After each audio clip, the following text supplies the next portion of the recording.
Եվ այսպես ուշադրություն, այս վարկյաններին իսկական սկանդալ է տեղի ունեցել։ Շիրակի թեմի առաջնորդը հայտարարություն էր տարածել, որը հիմա համացանցում տարածվում է։ Նա ասում էր հետևյալը, որ ես Ռոբերտ Քոչարյանին եւ Սերժ Սարգսյանին անձամբ համոզում էի, որ պատերազմի օրերին Հայաստանի Հանրապետությունում տեղի ունենա ռազմական հեղաշրջում։ Ռազմական հեղաշրջում, այսինքն բանակը դուրս գար սեփական իշխանությունների դեմ եւ բանակը Հայաստանում վերցներ իր ձեռքը իշխանություն։ Դա կլիներ պաշտպանության բանակը կամ ազգային անվտանգությունը կամ ոստիկանությունը, այսինքն ինչ-որ մի ուժային կառույց կամ հենց բոլոր ուժային կառույցներով դուրս գային իշխանության դեմ, ինչը որ տեղի չի ունեցել, այսինքն ինչ է սա նշանակում, որ հետո ասում են, թե այսօրվա իշխանությունը ընկել է եկեղեցականների հետևից։ Բայց փաստորեն եկեղեցականներն են ընկել իշխանությունների հետևից, մենք իշխանության պաշտպանը չենք, ոչ էլ իշխանությունը մեր աչքի լույսն է, բայց այստեղ կա մի հատ խնդիր, որ եկեղեցականը քրիստոնյա մարդը, որ ասում ենք, եկեղեցականը քրիստոնյա մարդուց ավելի քրիստոնյա պետքա լինի, որ ինքը ներկայացնում է եկեղեցուն, Աստծո խոսքը եւ այլն եւ այլն։ Իսկ սովորական մարդուց ավելի քրիստոնյա մարդը հայտարարում է մի հատ ահաբեկչական հայտարարություն, եւ ասում է ես համոզում եի, նրանք ինչ չլսեցին ու մեղադրում է Սերժ Սարգսյանին եւ Ռոբերտ Քոչարյանին, որ իրան չեն լսել եւ Հայաստանում ռազմական հեղաշրջում այդ ժամանակ չի արվել։ Սա խայտարակություն է եւ մենք գիտենք ինչի համար ազգային անվտանգությունը այս մարդով չի զբաղվում, որովհետեւ այս մարդու հայտարարություններին երևի թե լուրջ չեն վերաբերվում կամ էլ լուրջ են վերաբերվում ուղղակի որպես եկեղեցական չեն ուզում աղմուկ բարձրացնեն, որպես ընդդիմադիր մարդեր ձերբակալեցին, բայց արույթս, որ այս ընդդիմադիր մարդ լինելուց բացի, այս մարդը հասկանալով թե չհասկանալով, չգիտակցելով արել է մի հատ հայտարարություն, որը կարող է լինել շատ ծանր հետևանքներով լի գործողության սկիզբը, ինչը որ իրավապահ չի արել։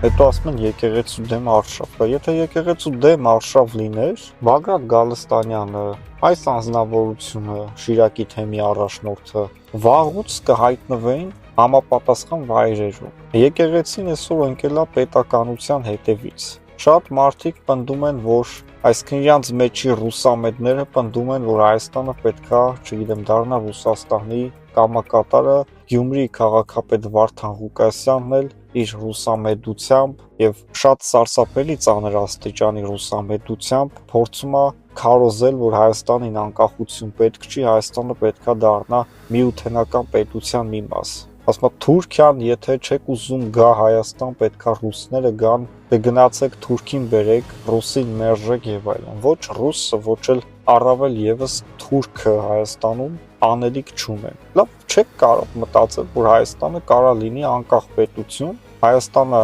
կարա իր անկախությունը պաշտպանի,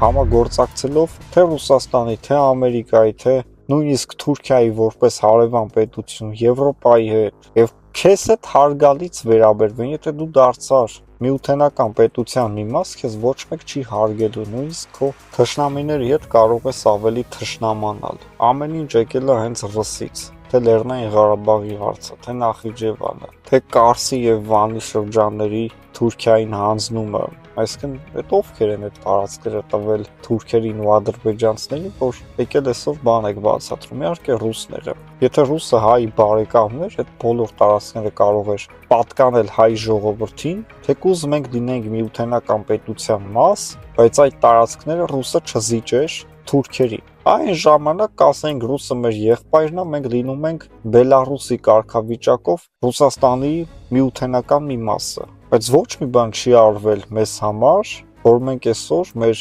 անկախությունը թեկուզ կիսով չափ զիջենք։